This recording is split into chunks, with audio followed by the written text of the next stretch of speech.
Do you deny that Brexit has meant the economy has grown less slowly than it otherwise might have been? Well, what I don't accept is the premise that Brexit will make us poorer. But it already has. The level of denial from the man running the nation's finances is now bordering on insanity. The OBR says Brexit will inflict double the damage on the UK economy that the pandemic did. The UK is the only economy in the G7 which is shrinking at the moment. Brexit has contributed to UK trade performance falling to its worst level on record, business investment trailing other industrialised countries, and lost output estimated to be worth about £100 billion a year. Take a look at the UK's trade as a whole.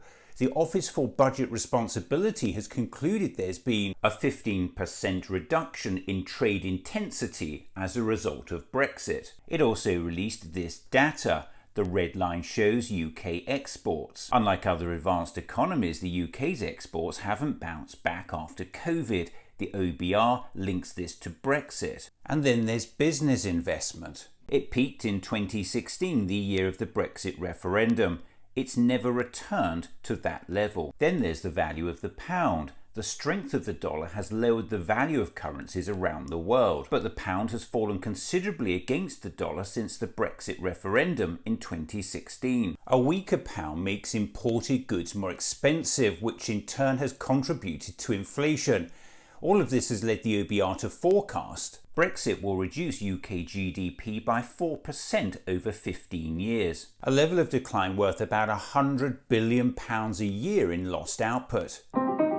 After the pandemic, there was a trade recovery by all the other G7 countries, and Britain's trade recovery has been more or less flat. And it gets worse.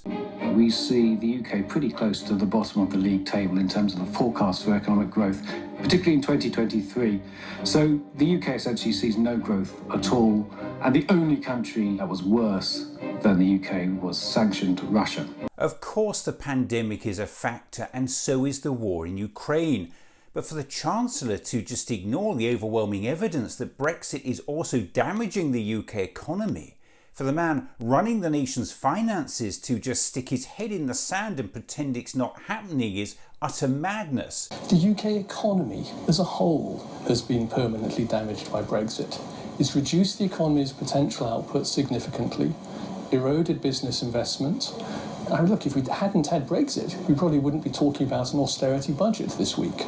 The need for tax rises, spending cuts, wouldn't be there if Brexit hadn't reduced the economy's potential output so much.